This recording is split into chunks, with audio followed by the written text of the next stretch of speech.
Welcome to the Stache Club Wrestling Podcast, folks. My name is John. My name is Jimmy. Happy Thursday. It feels like a Thursday. I'll tell you that, folks. It does feel like a Thursday. It does. I was watching Raw on Monday, and I was like, it does not feel like a Monday. Today, however, feels like a Thursday. Hell yeah. We have our WWE Night of Champions predictions to go over. We are going to dissect all, would you say, 6 matches? 6 matches. We have our predictions, our confidence points, and a couple things off the bat. One, this will be for the SCW Championship. Jimmy, as the comments have been saying, currently holding it hostage.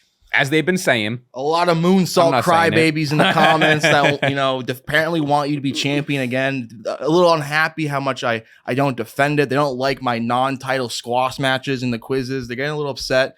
You have a prime opportunity here, though, in predictions to win this coveted, beautiful championship. But I'm not going to let it happen. I don't have predictions today. I have spoilers. It'd be funny if we start calling it that. Here's our official Night of Champions 2025 spoilers. And then Jimmy kind of clued me in a little idea. We won't spoil it now, but we might have another punishment for the loser. It's a big one. It's a big one. I'm excited about it. So tune into live stream to hear what that is and all that and blah blah blah.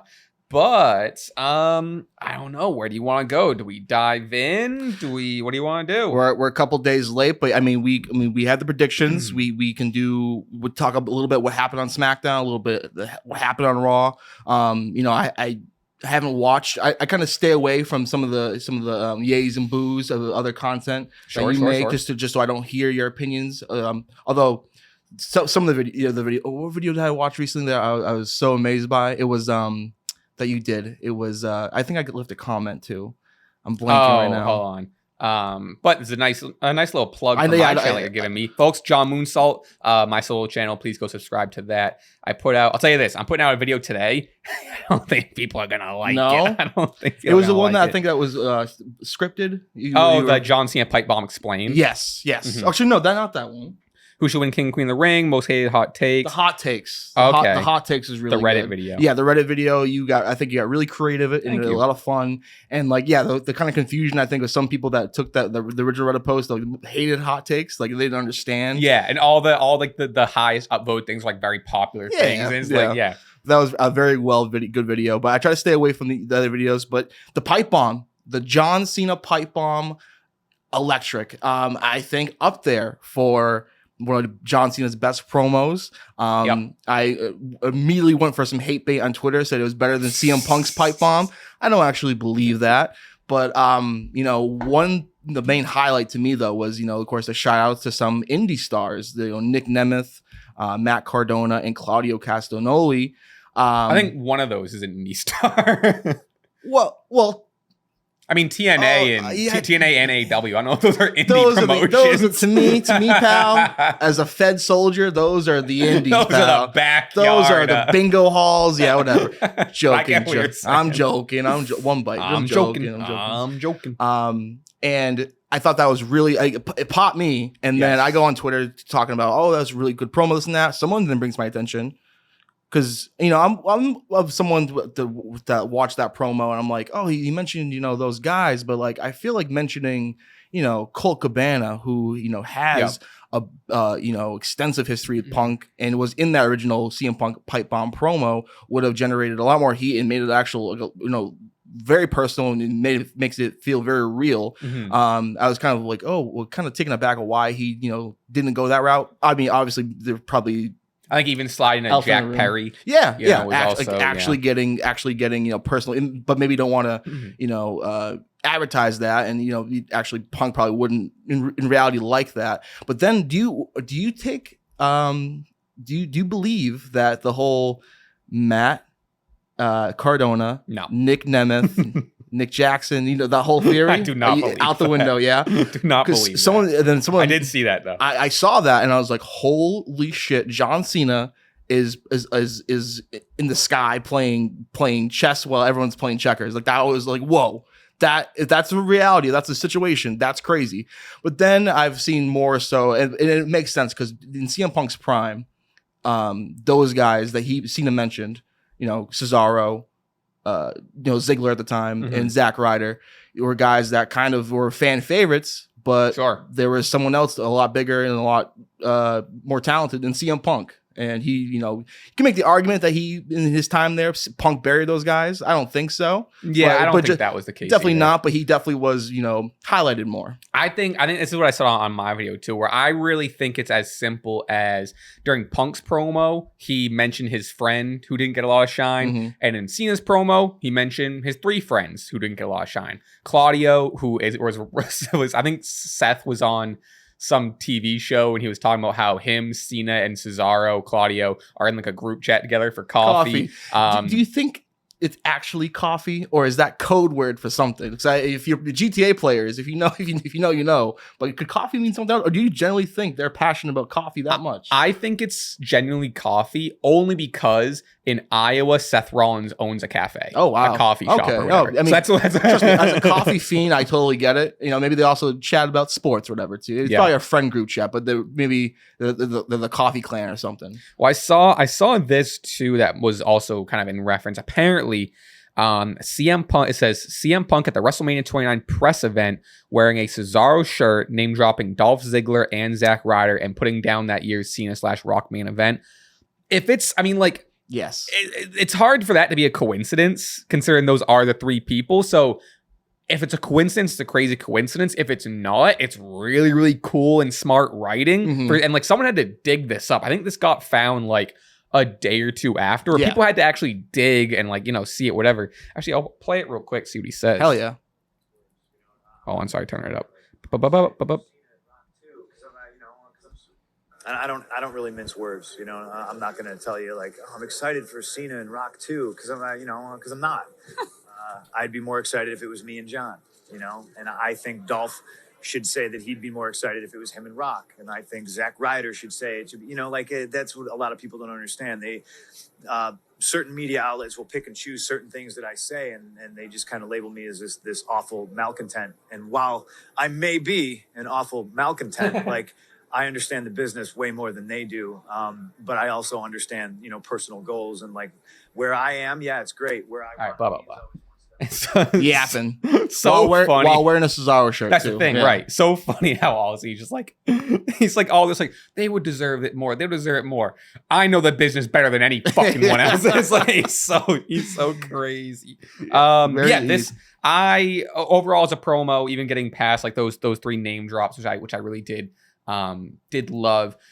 People are claiming it's Cena's best. It's not. It's up there. I think it's a top one, which I just think.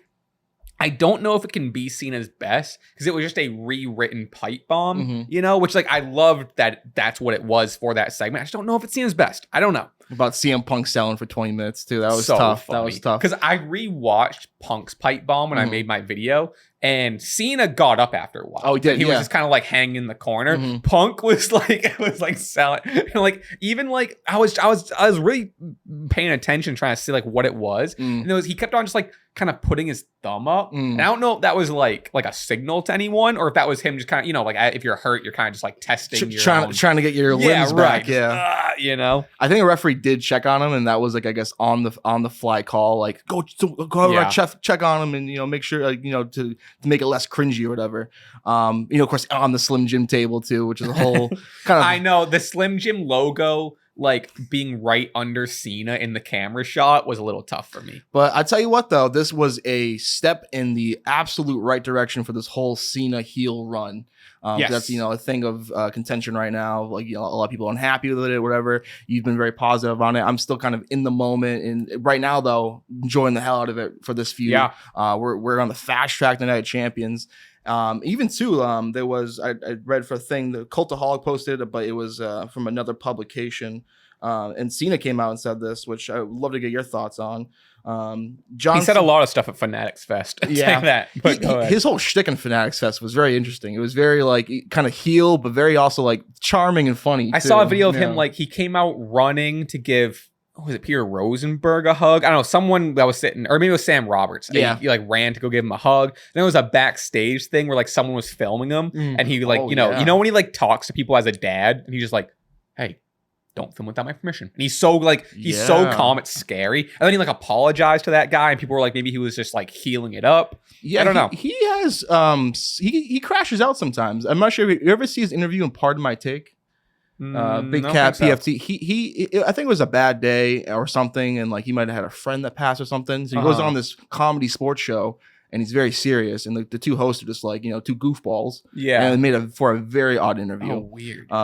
So I did see that, but I wanted to get your thoughts on this. This is from Collider, I guess, the Collider interview. John Cena has admitted that WWE has made a lot of pivots during his retirement run. And basically, I'll kind of sum it up by saying, going to the last part, it goes, as we get close to the end of this thing, what dictates those pivots is the audience. And I think the audience will begin to feel differently because now we are truly coming to the end. So if you have a voice to use, if you ever wanted to say something, I hate to steal my own cliche, but the time is now. I think that's basically him alluding to like, hey, start cheering for me. We're going to start doing this face turn, or maybe just be vocal about more what you want from this, because we're towards the end. Sorry. It's probably John Cena calling you. Stop reading my article.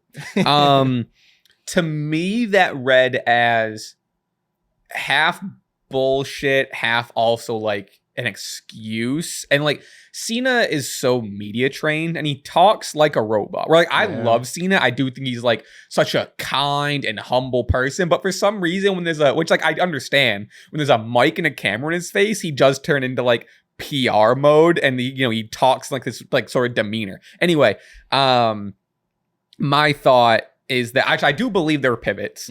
I'm sure there was like, maybe doing Randy in St. Louis so fast, or I don't know, different things. And like that subtle jab he had in the promo where he was like, kind of dismiss the whole Rock. Right. That's probably the biggest thing, right? Is the Rock with the soul stuff, and the Rock obviously went on whatever that Pat McAfee and like was kind of saying, oh, like, they don't need me, whatever. So I do believe there's a bunch of pivots. I do just think it's Cena trying to save face for the sake, not even on his demeanor, more so like for the company. Yeah. To be like, hey, yeah, we did a lot of pivots. So, like, here's the reason why you might not like it as much, because we've had to change it. And then now to kind of be like, now for the second half of it, we're going to listen to the fans. And in my head, that's like, we're going to listen to the fans and listen to what feuds you want for the heel turn, which I don't think that's true. Because I think part of it, he's said that all these pivots are because of the fans.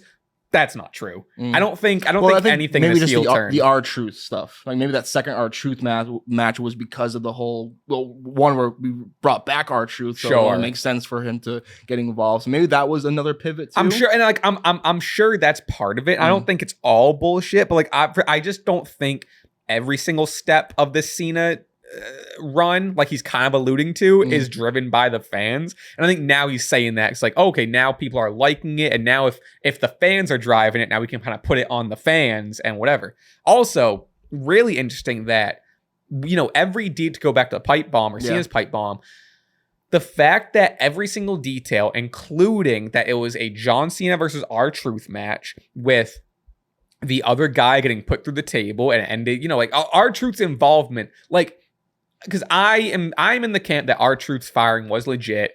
I don't think it was a work. And I do think that the genuine backlash made, people get brought back. I believe it was a TKO decision. People in WWE kind of stepped up and be like, hey, you fucked up. Let's bring them back. If none of that happened and like, WWE just listened to TKO and he was still just, but there's a universe where R-Truth does not get brought back and TKO just ignores people, and then a month goes by and the crowd stops chanting R-Truth, and then it's, back to business, unfortunately. But like, I wonder if this pipe bomb was the plan the whole time without Truth, because the fact that you then had Truth back to add into this match, to add in the details so it's even more copy and paste a pipe bomb, is crazy to me. I'm curious whose idea it was. I'm curious if R-Truth being back maybe helped push the, hey, we have all the seed play. I don't know. I'm not really looking for an answer. It's really, really interesting how 2 weeks ago Truth was gone. Yes. Now he's back, and now he's an integral part, one, getting the match, the second match, and then two, it leading to what people are calling Cena's best promo and best segment, especially for this heel turn. It's interesting. It's really interesting. It really is. It really is. The only thing that bummed me out though in the lead up to this is like, there's no doubt in my mind John Cena's taking this W from CM Punk. Yeah, I don't see unless Punk wins and they do a rematch at SummerSlam. But then even then, I think both Cody and Randy Orton are on SmackDown, it would get a WWE Championship match at SummerSlam. So I think the winner of the King of the Ring, no matter what, will be going to. Although, I mean, I wouldn't hate a freaking triple threat match with Cody Rhodes or Randy Orton versus Cena versus Punk. So I just think it's definitely sad that we might only get this one Punk Cena match. And I think the cloud for me over it is it's a bit predictable, which and I think like at least the result, events in Saudi Arabia don't usually there usually aren't big moments, right? There usually isn't a world title change. So even the fact that it's in Saudi Arabia lends to they're not closing the show with Punk taking the title off of Cena. They would save that for their big show like a SummerSlam. That's not a B show, and like I said, it's even for some reason it's even an added thing where I think the Saudi shows have become more and more canon where actually things are happening. But before, when they started doing the Saudi shows, they were basically house shows. Nothing would happen. Yeah, I think there's a tail of that. Big names and legends, but nothing like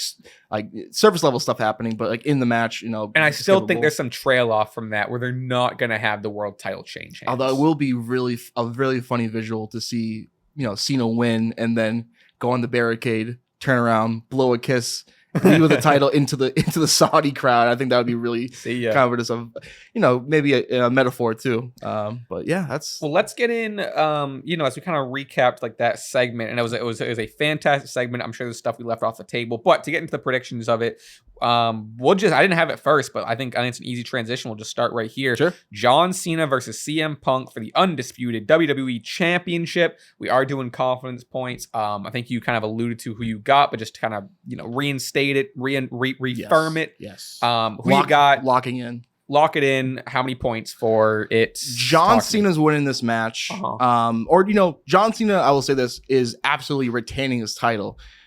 Right. Will they do a crazy another R-Truth involvement and maybe get a disqualification win for Punk? I think R-Truth won that match on SmackDown against John Cena. Technically, right? That's the same that happened DQ. in 2011. So there's that. But yeah, John Cena beats CM Punk. I'm putting 6 mother-loving confidence points on this match. I also have John Cena. I have it for 5 points. Oh, okay. It's not there's other matches I think I'm more confident in.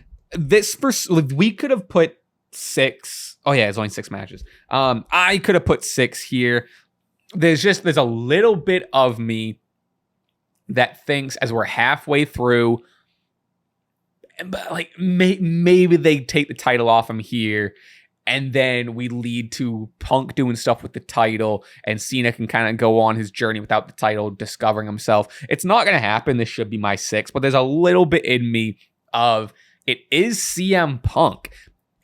If anyone's going to win, and like you said, CM Punk could win and Cena could still retain the title. But if anyone's going to beat Cena or be one to kind of overcome shenanigans, Punk is a good pick. Yeah. While again, I don't think that's likely. It could happen. It's something that's preventing it from happen. 6. Yeah. With that. I don't know. Do we have anything more on? So also, I guess if we're kind of already talking about the world title, you kind of alluded to the King of the Ring opponents, where we will officially have John Cena face either Cody Rhodes or Randy Orton, which I love that we are getting the match we've wanted for a long time, the legacy callback of Cody Rhodes versus Randy Orton, mentor versus mentee. That's happening on the same night, which I guess we can just transition to. I forgot it was happening on the same night. All right, well, I guess we can't really talk about this without doing our predictions. So who do you got for this men's King of the Ring finals? Who you got and why? Who do you think is going to face the world champion at SummerSlam? Whoa! There goes Cody Rhodes. Cody Rhodes winning this King of the Ring, easy game. Yep. Very hyped for this match. Obviously, this is the legacy. This is the two guys that were running the show in 2009. Randy as the WWE champion, Cody as his right hand man. The mentor versus mentoree. My only issue with this kind of leading up, I really wish that Jay versus Cody was on SmackDown and then Randy versus Sami was on Raw, because unfortunately I was really excited for the Cody versus Jay match on Raw, but to me, again, the outcome was never in question just because no way in hell were we getting Jey Uso versus Randy Orton at Night of Champions. That to me would make very little sense storyline wise, and not say it wouldn't be a good match, but I think what makes the most complete sense is what they've been kind of teasing for on TV for a while, which is Randy Orton versus Cody Rhodes. I'll tell you though, Jey had me though. That was a fun match. It was a fun match. It was a great match. Jey, I thought Jey might have won it for a little bit. Babyface versus babyface. It was very exciting. Like the handshake right at the beginning. Yeah. And then we got some okay. The ending with Jey and Cody both raising their hands, I thought was a really nice touch. It was dope. But yeah, it was just the writing was on the wall. Yeah. Cody versus Randy. But go ahead. I got Cody winning this match. Thing is though, I don't think this ends here between Cody and Randy. I think there will be some jealousy, some kind of realization like, oh, maybe, my time's passed me by in terms of Randy losing this, and then maybe still finding his way into the SummerSlam match. Because, I've seen some, fan-made, artwork for the SummerSlam 2025, and it's the big three heads of Cody, Randy, and John, which I think would be a fascinating match. And I love a good multi-man match, whether it's a triple threat or fatal four-way. I'm all game. Of course, too. My thinking is too. I think it's a bit too soon for Cena to lose the title at Night of Champions, and for sure, even maybe a little bit at SummerSlam. So maybe that's a good excuse for Randy to take a pin there. And because again, Cody Rhodes, I think, has to be the guy to dethrone Cena eventually. But if it's not SummerSlam, so maybe you kind of fill the gaps in there with a Randy Orton pinfall loss at SummerSlam, and then or even that's where Orton turns heel on Cody. Yeah, and then he Cody's about to do something crazy. Cody's about to hit Cena with the crossroads. In comes Randy Orton, RKO on Cody. Cena tosses Orton out 1, 2, 3, pin on or whatever, whoever he pins, doesn't matter. But yeah, I don't think that's crazy. I hope that happens. We're at least getting this first bit of it. I think the added mile that people really want is Cody versus Randy, where someone's heel. Yeah. At this point, it doesn't matter. I like that you said someone. Because I'm kind of always thinking it's going to be Randy, but Cody did come out and say recently that we're at the tail end of his face run, which again, I hate that that gets out there. Yeah, I saw the interview too. He was like, I don't know how much more. You can tell he wants to be a heel so bad. He wants to heel it up. It's interesting because he refused to be a heel in AEW. That's true. And to me, I go back to Bryan Danielson's one of my favorite quotes from his is, Cody Rhodes taught me the art of lying. And so I think Cody Rhodes could be lying in that interview, kind of bullshitting. So I mean, because I think too, as Cody being a face, he's the face of the company. It's the same kind of situation where Cena back in the day, it's like, okay, you're gonna turn Cena heel. Who's the face that he's gonna be going up against? And especially when Roman shows up 3 times a year at this point. Yeah, and Cody's the face, and he sells so much merch. I don't see a heel turn right away, at least from him. And plus, that would kind of let's say we get the heel turn in between now and December, where Cody still should be the guy to beat Cena. Then you got to turn Cody back face. But maybe you do a double turn. And maybe that kind of rocks. That kind of rocks actually a lot. Or not even I guess, right? Or a double turn, really spread out, where Cody all of a sudden becomes a heel, Cena becomes a face, and now you have it switched by the time December, because November, let's say we get comes. The final match of Cena's career and it's him as the WWE champion versus Cody Rhodes. You already have a bunch of John Cena fans already, no matter if he's face or heel. And then they do it in Boston. And then they got to do it in Boston. And then maybe go WrestleMania X7 where Cody has to win this match. Yeah. And then steel chair in the mat. Oh, I'm getting goosebumps. Oh, and then you can lead to Cody Randy feud for the title come 2026. Las Vegas WrestleMania. Oh, now we're dancing. Now we're back. We're way ahead of ourselves, but let's go. Wow. Love Cody Rhodes. I love the prospects of him being a heel or even a face. But let's freaking go. How many points? I got 5 confidence points on Cody beating Randy. How about you? I have Cody Rhodes. I have 3 confidence points. Okay. Wow. I'm learning that I'm not great. I'm pretty good at picking. Mm-hmm. Not great at the confidence points. I feel you. I'm right there with you. I mean, I'm not gonna repeat what we just talked about, but it's for all those same reasons. Mm-hmm. Like I said, I think there are just maybe more thinking more about the game or the predictions. There's a little bit more less stakes guarantees that I put my points on. But I mean, Cena Punk is the most guaranteed Cena win. But I don't know, there's something in me think something again. If it could be a DQ finish, it could be a count out or something. Double, we never know. I think part of this is why I have it as 3 because I know they did do Cena, Randy in St. Louis back at Backlash, and they're last time ever. We have 6 more months of this Cena heel turn. I would want Cena Orton to run it back again. Sure. So I don't, and they as it gets brought up all the time. WWE Lives us all the time. They called the Randy versus Edge match the greatest wrestling match of all time. What it's Cena Rock was once once in a life. So it's like if that's people's argument, then it's like I've been watching the show for for more than a week. Yeah. But like you were even saying, if at least to a triple threat or whatever. So I don't think it would be pretty tough for Randy to lose back-to-back King of the Ring finals. That's the thing too. He did come up short last year. He was the runner-up last year. I think it gives more story to Cody of he needs to find a different way to get to the world title match or whatever. But that's what I'm going with because I do see the potential of maybe Randy and Cena running it back again. And if they do it at SummerSlam, then you get the amount of build, because my criticism of the Backlash match, where there wasn't too much build, where I think that because of the history and no pun intended legacy of Randy and Cena, you could have done what they're doing with Punk and Cena now. That video package that they did, recounting their whole, all their 13 or 15 match, whatever it was great. We didn't really get that unless I'm, not recalling it with Cena Orton. So I think if you do Cena Orton at SummerSlam, and this is me just bullshit and kind of justifying my 3 points. Yeah. But if you do Randy Cena at SummerSlam, or even just again in general, you have more time to fully flesh out and give credit to what is maybe Cena's actual greatest on paper rival. Wow, it might be Punk, especially what that video package told me, because I saw that video package. I was like, oh, Punk's his big greatest rival. But Randy and Cena have more of that history. I'd love to see them run it back. Hell yeah. But that's neither here nor there. All right, let's jump down to the bottom of the cards. We got some pretty high profile matches knocked out. Let's go to what might open the show. What was added on this past Raw, I believe. We have Sami Zayn versus Karrion Kross. Who you got and why? This is interesting to me. This is, you're Cross-a-maniacs. You're finally getting what you want. You bitched and you moaned until you finally got what you want, which I'm happy for you. Karrion Kross definitely deserves this opportunity. We're gonna see if he can ball. We're gonna I'm definitely interested in this match too, so kudos to WWE, kudos to Karrion Kross. I am definitely interested, and then to see too the kind of overlapping story is will Sami Zayn kind of go to the dark side, wouldn't you say? So I'm gonna go with Karrion Kross over Sami Zayn, and I'm gonna put 2 confidence points on my boy Kross. Okay. It's interesting. I do think Kross needs the win. I mean, they both need the win.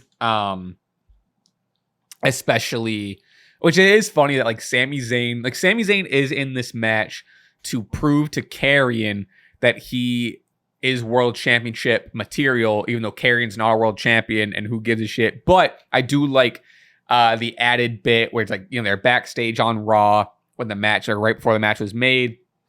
Sami laid one into Karrion. Karrion took it, sitting down. Scarlett's next to him, consoling him. And he's like, it worked, or whatever. We got his ass. Yeah, we got him, or whatever. But it's kind of funny. Imagine you have work every Monday, and you punch in, and you're ready to do the 9 to 5, and you have some asshole coming every Monday to you in your ear going, you're never gonna get that promotion. Shit. Yeah, you're never gonna amount to nothing. Every week, the boss doesn't believe in you. Yeah, eventually, I'm just gonna smack the taste out of his mouth. So I don't blame Sami Zayn in that aspect. No, I like the story for it. I'm glad that Karrion's getting the shine. However, what were you gonna say? I have a hot Sami Zayn take. All right, go ahead. I, as a fan of Sami Zayn, I want Sami Zayn. I think I'm curious. I would love to ask Sami Zayn this. Maybe it might be a dumb question. We'll get him on the show. We'll hit him up. I don't want Sami Zayn ever to win a world title. I think there's more value. And you want to ask him that, or you want to tell him that to his face? I want to tell him that to I want to put the Karrion Kross, makeup on. Hey, Sami, I hope you never win a world title. No, I'm serious. Thanks for coming on the show. Listen, see, he's going to win the world title, and it's going to be a feel-good moment. Sure, we've seen this before. It's kind of cliche at this point, right? Yeah. And he wins this world title, and what? And if it's a world heavyweight title, he'll be maybe the 13th or 14th or 15th best world champion. If he's a WWE champion, he's going to be the 30th or 35th best WWE champion, Sami Zayn can go down as the greatest wrestler ever to never win the world title, which I think is kind of a cooler thing than being like the 35th best WWE champion. It's cool, but how, and this is a genuine question, like how often do you think of that accolade, right? I think of it for a little bit because, like, you know, you go back to Roddy Piper and Mr. Perfect. You know, so there is the upper echelon of guys that, you know, are like Hall of Famers and consider like, you know, whoa, this is the guy that, you know, is the best wrestler to never win a world championship. I think it's kind of a cooler accolade. Not cooler accolade, but like interesting and something I think like it's actually no like nothing to sneeze at, saying like you're the greatest wrestler of all time to never win the world championship. Right. I think it's almost kind of valuable because you can go back to your boy The Undertaker, who's only a 4-time world champion. There's a reason why, because he never needed the title. Right. And I'm not saying Sami Zayn doesn't need the title, because I think he does, and right now his story is very much aligned with the world title, but it's also aligned with him not being a world champion, which I think kind of could be his thing. Yeah, I mean, I get what you're saying. Yeah.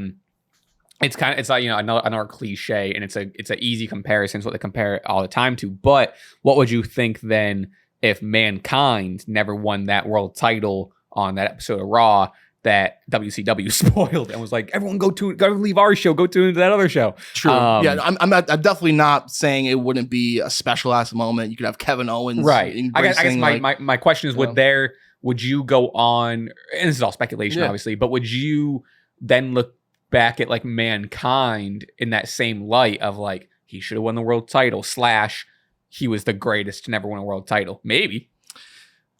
So you're saying like if it'd be better, same scenario, because like, you know, I think you're definitely accurate comparing Mankind and Mick Foley to Sami Zayn. I think he's a modern day Mick Foley.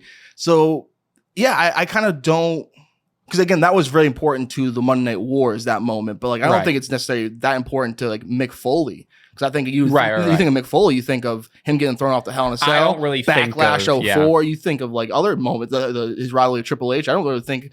I mean, that when you think WWE Championship, you don't really think of Mankind. Sure, and like that was in the era too when they were kind of playing hot potato with the world title. Nowadays, it's like whatever. I mean, it's kind of a stinky take. I get it, but I think there's something to Sami Zayn being the greatest to ever never win the world championship. I get the sentiment. Like I get that, you know, it'd be nice to hold him in such high regard.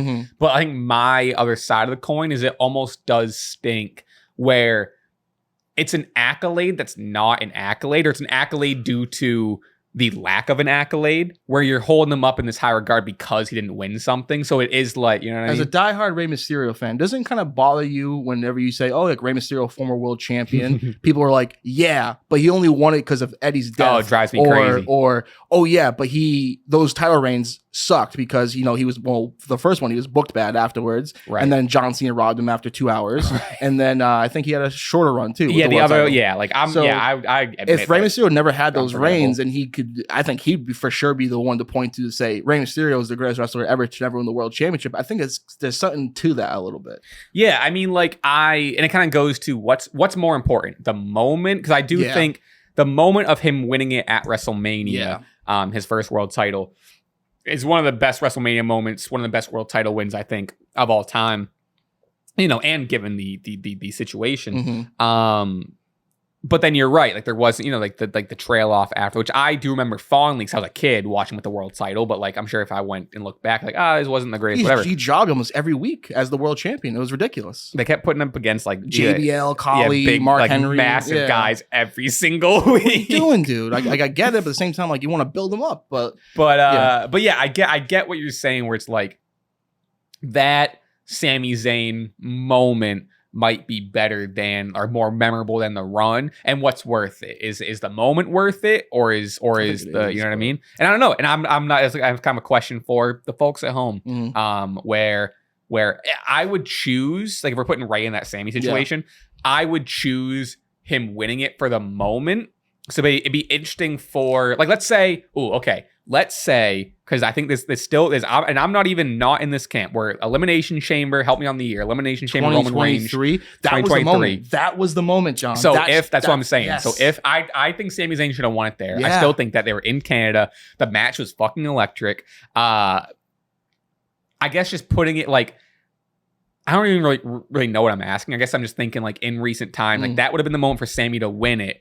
if he won, and you can't, like I said, it's not really a question, because if he won it, we can't really be like, would his run would have been good? Because who knows? But probably would have dropped it at Mania. Just in that moment, I think specifically that moment would have been worth him getting the title and then not having he was the greatest to never win it, because he won it against Roman Reigns in the Elimination Chamber. And he was red hot. He was red Sammy hot. Uso. Right. Like he wanted to strike when the iron's hot. And like, not to say he can't be built back up. And like, I see a lot of people already forecasting the Rumble in many months and saying, I thought he was going to win Money in the Bank. Sure. And then, I thought he was going to win King of the Ring. And that's what I mean. I thought he was going to win King of the Ring. I think agree. both, though. I agree. He's a feasible option for both of those things, because, he is so beloved and he's such a great wrestler. And that's not what I'm saying. He is a great wrestler. I think the opportunity for him to be the greatest, and that was the moment. Yeah. And if he wins it now, it'd be interesting to see, like, it'd be kind of a little bit copy and paste from his IC win against Gunther at WrestleMania 40. So like, that was fine. It was good afterwards too, and like it was a special moment. But like also, it feels very cut and paste to Kofi Mania or the Daniel Bryan, and like it's Jey Uso. Like it's all kind of the scene like, oh, it's kind of feel good, underdog, plucky. He finally won the big one, and then he has a run, and it's kind of lackluster. And there is also an argument of like, it's always a thing where the babyface chase is always better than the win. Yes. And a big part of his character, like you said, is being the underdog and is chasing for it. And if he eventually gets it, right, you don't have that anymore. Yeah. For however much longer his career is, and he let's say loses the title in 4 or 5 months, and like he had the run, whatever. Now there's never any like, I need to be world champion. That's my ultimate dream. Where then once you get it, then now it's like, well, who is Sami Zayn now? Cody already finished his story. So what are you doing? So what are you doing here, mate? go write a book. Go do something else. He already finished.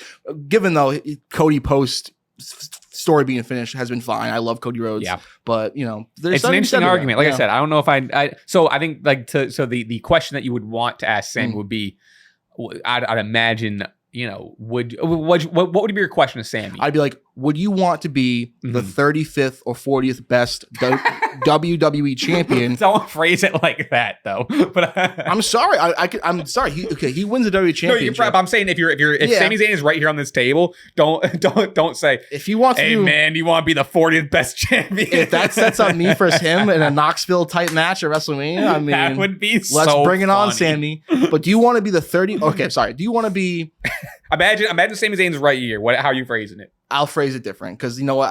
I'll bring it back to my football playing days. My coach, my D-line coach goes, do you want to be, because the defensive end, you get to sack the quarterback. It's a more flashier defensive position.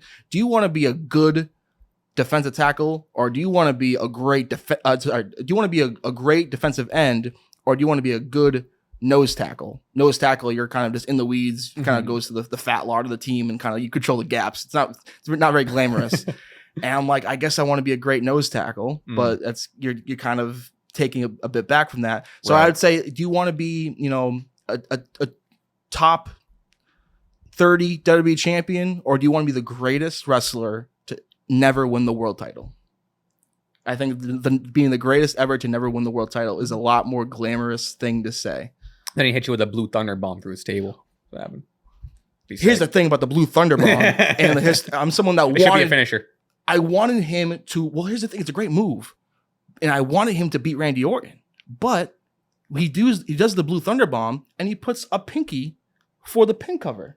Like because he's already like sitting down, boom, right? So like he's kind of like, here's my little paws in your chest to keep you down. Like, hook a leg, Sami. Get the W. That's why you're not the world champion.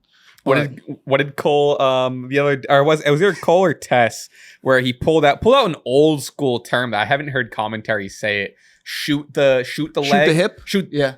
Is it shoot the hip? Or I think you can do both. I think when you're pinning someone, he was like, shoot the leg, and he only like shot he's like, you gotta shoot both, or it was some sort of terminology in that. I was like, I haven't heard that in a while. Hell yeah. My last, we'll move on to the rest of predictions, but I like where we're going here.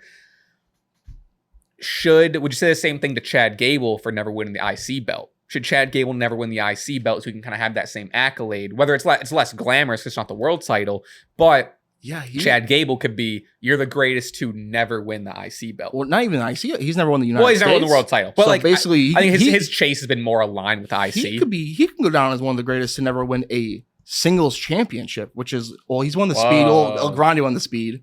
Speed's not counting. Speed's not counting. So he can go down. I mean, I would love to see the list. That'd be crazy. I would love to see the overall list of guys to never win a singles championship, but are still considered to be one of the greatest wrestlers ever. That's a fascinating. I can't think of like really anyone that hasn't not won a singles championship that's considered good. Like if you. But like, you're gonna get world champions, Jake Roberts, right? Paul It's all Orndorff, world. So it's kind of hard to find guys that never won a singles champion. Like who's never won a Paul London? Or who probably won the cruiserweight championship? Like, okay, this is a quick article. Cool. This is 10 current WWE wrestlers who have never held a singles title on the main roster. So we're not getting legends here. We're at least getting like some main people. This is from the Sportster. One, Dakota Kai only had tag. Chad Gable, obviously, like we were talking about. Xavier Woods, not bad. A true one. Yeah, I think he's deserving a mid-card title for sure. I got Gable, but he won King of the Ring. But I'd pick Gable over Woods for just like in general, as a wrestler. Oh, like, yeah. I get what you're saying. For the argument of like greatest wrestler to never win a singles championship. I get what you're saying. Yeah. Raquel Rodriguez only won tag. Carmelo Hayes, young, but also he had the NXT championship, which like if we're just talking main roster, I guess is what the conversation is. But Carmelo, like you said, Carmelo's like what 26, 27, if it's a that. baby. He's born in 1994. Actually, he's like 30. Oh wow, is he that? I thought he was still in his 20s. I guess he's 30. Michin, Montez Ford, but again, a lot of these are like because their careers are so young. Shayna Baszler, Jade Cargill's only had like less than 10 matches. TBS championship counts, but for this article, Jimmy Uso. I want to see more legends. Though. That's what I was kind of hoping. Someone in the comments said Kairi Sane should be on the list. Yeah, I would be curious, like a little deeper. Like I'm trying to think of like anyone that I would consider like a legend that didn't win a singles championship. Yeah, like you probably because all the lists are like world champion. Like maybe like it's interesting. Coco Beware. Like maybe he never won it, but like is he? He's kind of more of a fun wrestler than like a technical gifted whatever, but. That's fascinating. I would love to see some picks of like, that's a. Wait a minute. Okay, from Clutch Points, little Clutch Points article here. Clutch Points, let's go. 10 best WWE wrestlers to never win a championship. Wow. We got Crime Time. Hell yeah. Did they never win the tag? They never won the tag. No, great. That's a shame. A crime, I guess. End the show. Stacy Keibler. Yeah. Sure. Okay. She didn't wrestle too much. She was more of a valet manager. Ruby Riott. It's a fair one. Boogeyman. Now we're cooking. Yeah. I mean, like that goes to the whole thing of like the Undertaker, where it's like character. You know what I mean? Yeah, it'd be weird. Like, why are you as a undead zombie wizard going for wrestling titles? Dusty Rhodes. Okay, did Dusty Rhodes never have a mid card? Maybe interesting. Well, maybe in the WWE because I mean he was right. Of course. He was world champion. Yeah, that's pretty crazy. Interesting. Without a champion. Okay. Jerry Lawler. Fascinating. Is that true? I think so. Yeah, he never won the world title. He almost beat The Miz for the WWE championship. Right. I would have just thought maybe like had a got given run. Whatever. Yeah. Interesting. Okay. Karma. Yeah. Jake the Snake never had the Roberts. IC title. He never had the IC because that's what I assume. Let's just double check that. That's crazy. Jake Roberts. Intercontinental champion. Well, I know for sure he's on the list of guys to never win the WWE championship, but Intercontinental too? Never had it. Wow. Yeah, I guess he was just so cool and, probably that's crazy. On drugs. He just never had the chance to. All right, number 2, Hideo Itami. Nice shout. Interesting. Yeah, that's I mean, he didn't have a big stint on the main roster though. And injuries too, unfortunately. Yeah. Number 1, kind of a cop out. Sting, yeah, which like fair, but he just didn't have many opportunities. I would say of that though, I would probably put Jake Roberts number 1, considering who he was, because over like Hideo Itami didn't have like that lengthy of a run, like you said, due to injuries, and also like he was he did a lot in NXT, not necessarily on the main roster. And then Sting was WCW for most of his career, and then WWE for his later got kind of injured, and also got injured and like whatever. So it's interesting. Chad Gable versus Jake the Snake Roberts. I mean, like nostalgia wise, Jake the Snake, whatever, like impacting the business, but like actual wrestler, like Chad Gable blows him out the water, I believe. So hey, only one invented the DDT though. That's only one invented the DDT. Huge, that's a transitional move now. Who true. Chad Gable's doing what isn't a transitional move in this damn company. That's so true. Yeah. All right, let's let's move on. Let's we got go sidetracked. I'm sorry. Yeah, but no, I'm into that. That's what I kind of hope for. All right, let's jump down to Rhea Ripley. Oh, did I get my pick? I didn't even get my pick. Oh, my bad. You're fine. You're fine.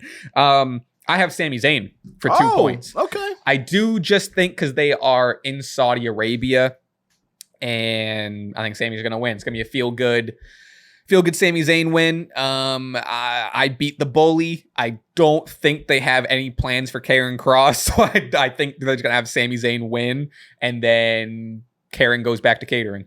As much as I don't want him to. I think that's going to sound like I want to go back catering. I don't want to go back catering. All elite I just catering. think it's going to be I just think it's going to be Sami win, feel good. He beats the enemy because I don't think Karrion has too much skin in this game. I think Sami has more to win and to prove. I think it adds to Sami's story more to me to win, to prove to someone he's world championship material, and then you can eventually circle him back into the world title picture. I disagree. I think him losing could really put him off the deep end for him to finally snap and really... See, I just don't think we're going to... As much as I did think that we're going to lead to heel, is if I thought we were leading to heel Sami, I'd agree with you that Karrion gets the win. We just are going down the rabbit hole. I don't think we're going to Sami heel turn, so I don't think we need to keep on just like beating them down. True. You know what I mean? True. But if we're going heel, then like fully just beat them the fuck down to eventually snap. But my pick is based off I don't super see that happening right now. That's so I fair. thought it was happening months ago, to be honest with you. Yeah. All right. We'll move on to what was again made pretty recently. We have Rhea Ripley versus Raquel Rodriguez in a street fight. Who you got and why? Mommy. Obviously, Rhea Ripley is the best. She is basically the greatest muscle mommy to ever grace the presence of Earth. And I think Raquel's, she's not actually this, but she's just too small. She's just not in Rhea's, league. And it's gonna be a great match, and I'm excited. It'll be fun. I'm excited. It's a street fight. We're gonna see. I've enjoyed their feud. Hopefully, see some denim. Yeah, no, Raquel is getting bigged up a little bit, and rightfully so. And she's very underrated in my opinion. And so maybe in that aspect, she could definitely use a huge win over Rhea Ripley, which a Rhea Ripley loss wouldn't be so detrimental. But I'm gonna go Rhea Ripley and put 3 confidence points. Yeah, I don't have a whole lot to say here. I have Rhea Ripley with 4 confidence points. It's Rhea Ripley. It's a street fight. As much as I do love this feud, I think it's gotten its legs. I do think this was a replacement for what I hear was Liv Morgan versus Io potentially for the title. Was a rumor I saw. Damn. And obviously these two, in terms of the feud, is maybe being put more front and center due to the lack of Liv Morgan. So it's like instead of Liv and whether it, Liv and Roxanne, Liv and Nikki, Liv and Io, whether those 3 being out in front in terms of Judgment Day stuff. Now this is the, front and ahead story that's like as spotlighted. So I think that's they're being very quiet about what they're doing with the women's tag titles. Just give it to Roxanne already. She's in the faction. We do the Freebirds rule. Just give it to Roxanne. It's Roxanne and Raquel as the tag champions. I think Roxanne is coming along a bit to the idea of Roxanne, being a part of the Judgment Day, and of course it's easier now. With we saw last on Monday when Rhea was gonna put Raquel through a table. Roxanne came in and helped her. Ended up with Raquel, I believe, hitting what looked like a riptide. I mean, it wasn't. It looked like it. I don't know if she was stealing her move, but Raquel ended up putting Rhea through a table on Raw. And then you're right, there was Roxanne and Raquel being pretty buddy there. So I do think as much as Raquel isn't trusting the rest of Judgment Day, more specifically Finn, I do think Raquel and Roxanne might be getting a little chummy. And I think the story easily you put out there is that, Roxanne takes over the Judgment Day, and then you just wait until Liv Morgan's 100%. Healthy, and you have a Triple H 2002 Madison Square Garden pop for Liv Morgan, have her eliminate the whole faction because Liv Morgan's a star. Do you think what's your thoughts on Roxanne being involved in this match? I think for sure, right? I think so. I mean, it's the whole thing of like they are traveling to Saudi Arabia. Do you bring someone over just for an interference spot? But I think so. I think she maybe show her loyalty a little bit and maybe helps Raquel get the win. It is a street fight. There is no rules. You can pull up the whole Judgment Day. The whole Judgment Day can come out and beat up Rhea Ripley if they really want to. So maybe that's something to think about. But mommy in denim, I think you got to put her over. Yep, yeah, I think it's as simple as it's Rhea Ripley in a street fight. Yeah. This isn't the end of this feud, No. but I do think it's, especially with Rhea going through the table on Raw, Rhea needs her comeuppance, you know. Speaking of kind of Judgment Day stuff while we're here, did you see the report of Vickie Guerrero potentially coming back? Do you see that? I did not see that. Yeah. In the Judgment Day? Well, not specifically, but like I just assume like if you're bringing Vickie back, you gotta do some Dom shit. Oh, you know right. what I mean? Rightio. Oh my God. Yeah. Maybe. Oh, per wow. Fightful, Vickie Guerrero has been telling people she's planning a return to WWE in the coming weeks. Evolution 2 is just around the corner. Could be related, could be not. However, my point in bringing it up is I've seen a lot of accounts and I agree. I'm just like, you know, it doesn't seem as currently a spot for her unless in lieu of Liv being out, you can have Vickie come in and really just play into the whole raise a deadbeat, you know, actually, you know, sort you can play into all of that family shit. Yeah. Maybe like if she goes as far to call Dom her son, you know what I mean? All right, I thought you were gonna go somewhere else there. No, heavens no. But I mean, here's the thing though. It's like and then she can be like Roxy, you stay away from this Dom. Him and you know what I mean? Protect the mom. Yeah. Oh my God, I'm very excited about the prospects of that. However, it's a bit a shame that Dom has kind of built himself up to being kind of a tweener now instead of like the ultra heel. You know, given though there was a promo, I think the opening promo for last week's Raw, Liv Morgan was there and Dom was in the corner. And eventually when Dom did get the microphone to speak, the heat's still there. He can't get a word out. But my thing is like Vickie Guerrero is one of the all-time heat magnets. Pairing those two up, given their family history, like seems like a no-brainer. That should have been a thing since day one, right? When Dom low blowed Edge when turning heel, Vickie should have came in and been the valet. That seems like a match made in heaven. That's very exciting. Even just like Vickie and Dom in the ring getting booed out of the building, and Vickie about to say something, and then Dom going, "Excuse me." Oh my God. I'm getting furious thinking about that. Oh my God. I mean, now she'll come in and be El Grande's manager instead or something. But wow, or she's gonna face Io Sky for the world title. Who knows? Book it. Who knows? Book it. All right, we'll move on for the United States Championship. We have Jacob Fatu versus Sikoa. Who you got and why? I got Solo Sikoa. Whoa, defeating Jacob. Okay. I'm putting one confidence point on it. Yeah. You know, given because again, Jacob Fatu is all gas, no brakes. He's great. However, all gas, no brakes with it. You know what I mean? But you know what I mean? Solo, I think, really needs this victory. I think he could really use his first ever main roster singles gold. They've been doing like this whole feud has been very like telenova, very like I think Solo and Jacob are generally in love with each other or something. There's something there. I hate you. Yeah. I hate you. I love you. This whole thing. Solo basically wants him to submit and come back to the family. It's crazy. These promos are definitely something though that you know as someone that's been a bit sour on Solo, it's definitely allowing me to see more of potential character wise and promo wise and more have depth with this character of Solo Sikoa, given how much TV time he's been getting. And here's the thing with this feud, you know, Jacob cost Solo at Money in the Bank. I think he definitely needs to get a lick back. Maybe have JC Mateo help him out.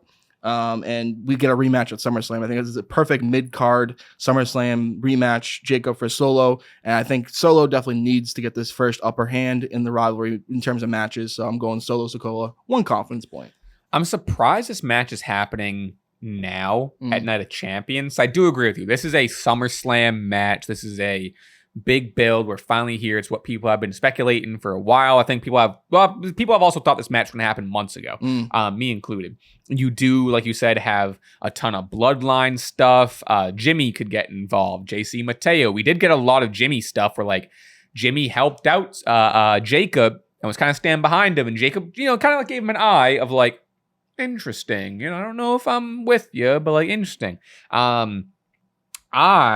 We do have, interestingly enough, we do have opposite thinking here.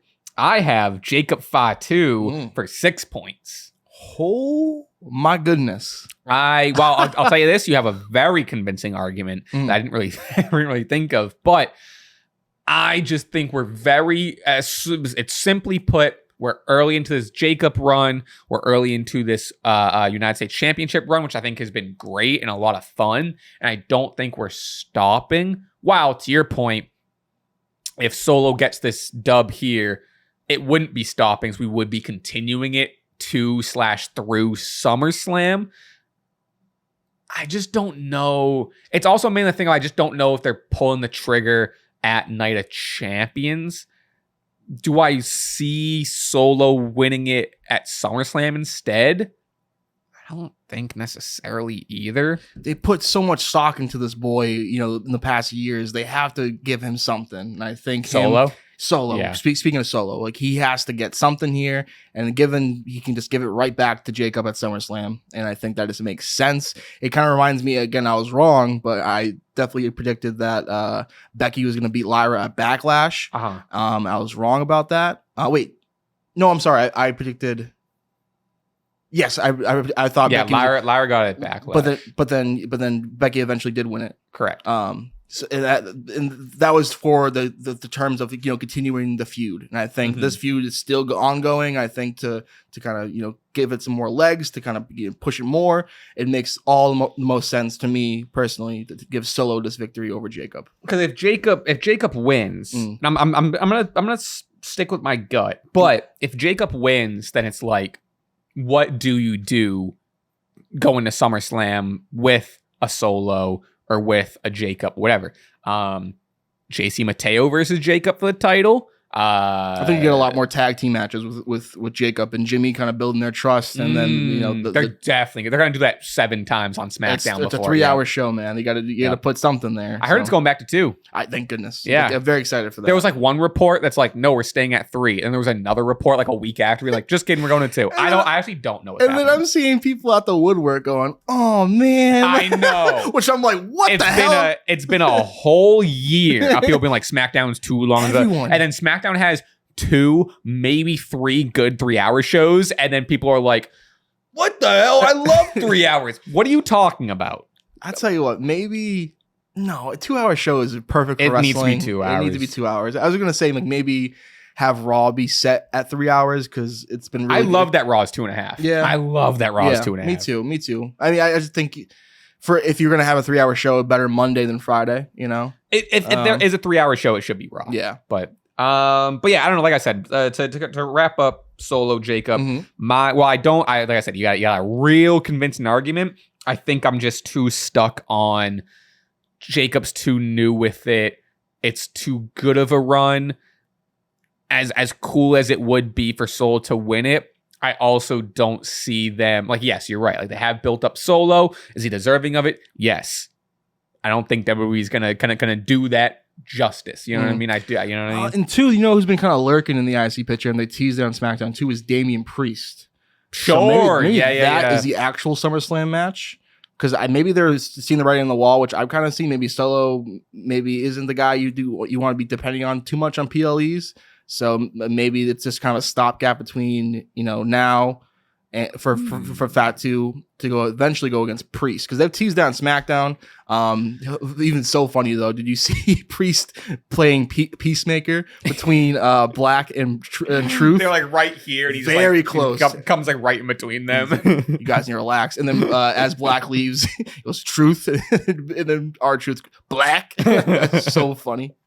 All right, we're coming down the predictions here. I think we got everything except for the Queen of the Ring finals. Queen of the Ring finals, the Empress of Tomorrow, Asuka versus Jade Cargill. Who do you got and why?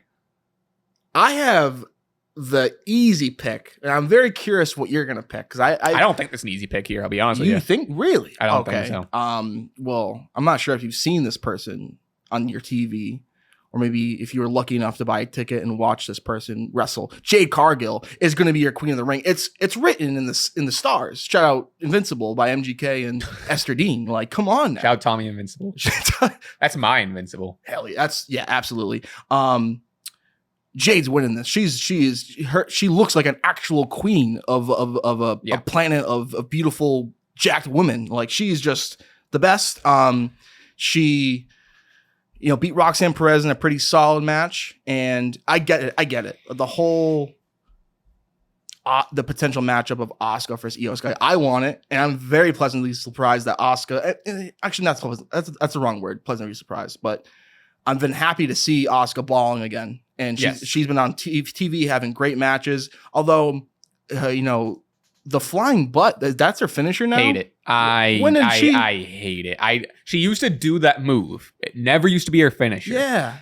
I don't like it. It sucks. I don't like it either. And it's like, here's the thing. Like, you got to have a comedy butt to have a butt move. Like, Naomi has a big butt. Rikishi has a big butt. They do butt moves. And that makes sense because, again, like, that actually looks like it would hurt. Asuka, like, you're not packing a BBL, respectfully. So, like, I don't understand why that's her finisher. Great setup, though. You see Alexa went for the Twisted Bliss and then got the knees up and, like, basically just broke her in half with that. So that to me almost looked like more of a compelling finisher than what actually finished the match. But like I said, Asuka is balling. I love her. Her versus Io should still happen, but Jade's winning this. I'm putting 4 confidence points. So, I was going back and forth with this. I had a lot of different thoughts. I'll rip the Band-Aid off. I do actually agree with you. Okay, cool. I do think Jade Cargill is winning. I have it for 1 point. Okay. I'm not too confident in it. Well, I do agree that I don't think they're passing up the opportunity to get Jade with that crown. She's going to look so fucking cool with that Queen of the Ring crown. Hell yeah. I do think there's a lot of, I'm already seeing people like kind of fantasy book, and I've been kind of guilty of it too. And it's kind of how I got to this conclusion. I think Jade's going to win Queen of the Ring. You lead the SummerSlam, and she's involved in the story with Bianca Naomi, where whoever has it, let's just say maybe Tiffany still keeps it and Tiffany still has it to SummerSlam. Because I like also, if Jade wins, she's going after Tiffany. Yes. If Asuka wins, she's going after Io. So you're not like, it's not like whoever wins has to face this one champion, right? It's not like this winner has to face Io or whatever. So I think Jade's winning it. You have Naomi this whole time lurking with the briefcase. So let's say Jade ends up Jade will end up at SummerSlam. Whether she wins the title or not, you still have Naomi with a briefcase to get involved somehow, right? That's the whole story. Maybe at that point, maybe Bianca is closer to the world title or has the briefcase or something. Not the briefcase, has the world title. On the other side, which I do like my wish and my hope for the next couple of months leading to August 2nd, August 3rd is that we get Asuka versus Io Sky in 2025 for the World Championship. However, you can do that without Asuka winning Queen of the Ring. Yeah. That's the thing. That's my whole reason. And I don't think you can as easily get Jade to Queen of the Ring, to SummerSlam for the world title without Queen of the Ring. You can get Asuka versus Io. You can get Asuka in the world title match without Queen of the Ring. That's my whole reasoning. I'm still not totally convinced why it's 1 point. However, and I will say,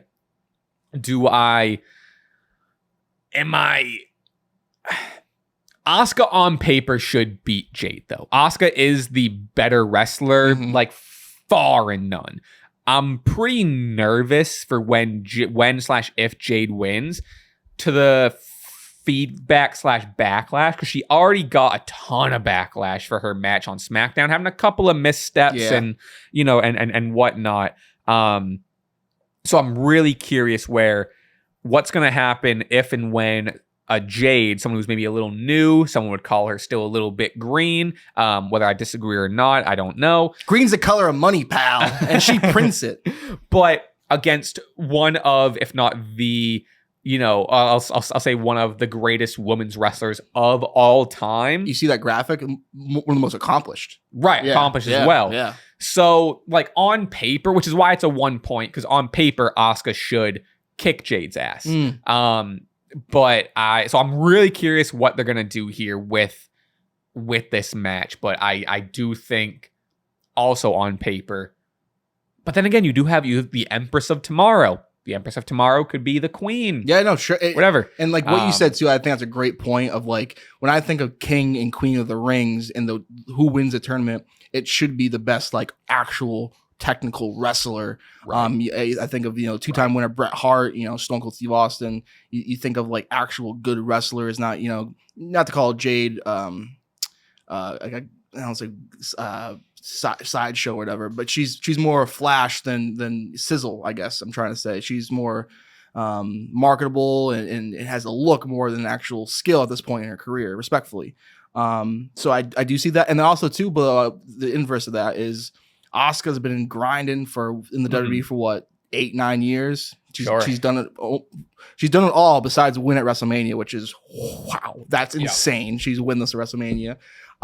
Jade's a young up and coming star this could propel her to the world title and it'd be in that picture, and goes back to, you know, a certain winner like Brock Lesnar in 2002 and how he basically shot up to the main event scene just like Jade probably will in this match. And I think they want that damn good looking image of Cody and Jade with the crowns, bleach blonde on bleach blonde. Yeah.